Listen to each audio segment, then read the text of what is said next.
way na gusto po natin or kung gusto po natin tayong mismo ang bubunod sa ating flowers with the assistance po ng ating mga staff. That is 20 pesos po.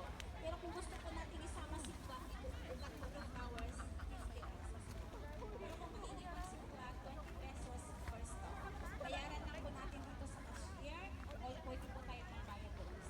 Be honest lang po tayo. And kapag nahuli po namin, minsan po sa mga tourists naglalagay po ng flowers and they bayaran sila sa kanilang flowers. That is automatically 20 pesos po.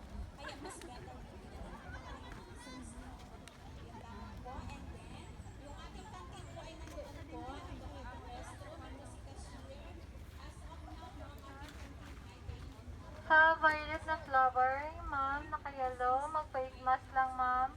Ikaw na picture taking. Face mask, ma'am.